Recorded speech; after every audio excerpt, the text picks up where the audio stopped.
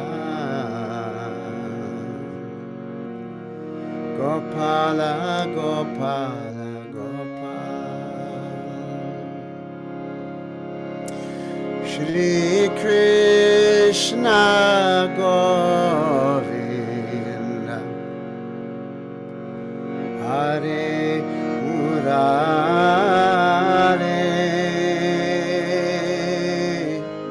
He Nata Narayana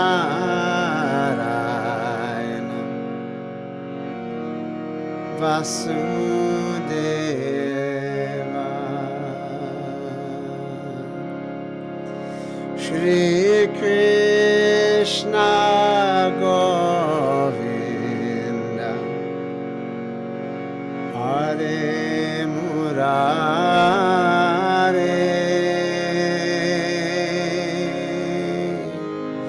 He Nata Narayana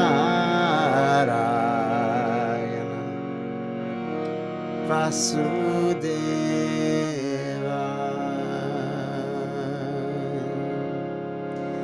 Gopala, Gopala, Gopala. Gopala, Gopala, Gopala.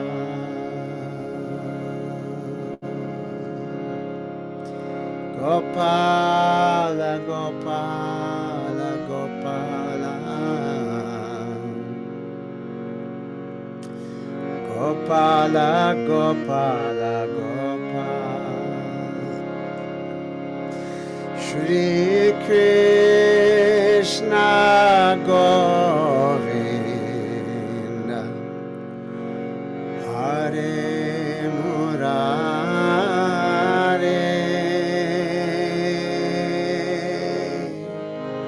He Nata Narayana Vasudeva Shri Krishna Govinda Hare Murare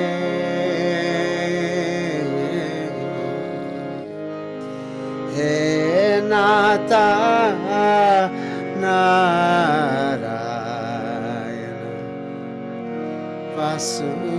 Vasudeva Shri Krishna Govinda Hare Murare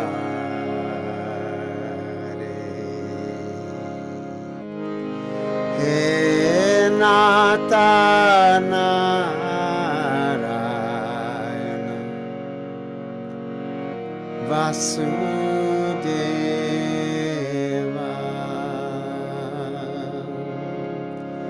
Gopala, Gopala, Gopala. Gopala, Gopala, Gopala. Gopala, Gopala, Gopala.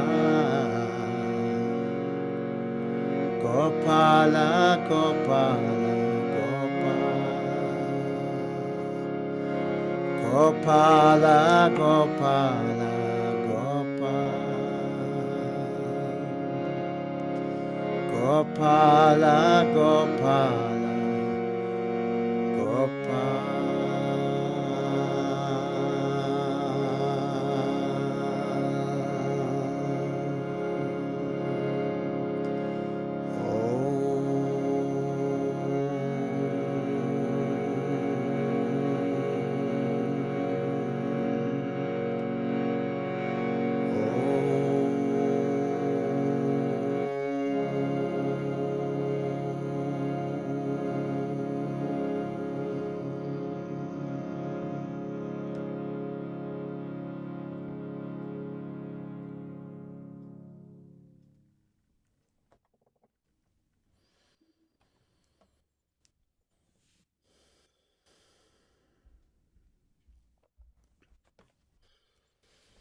Namaste, everyone.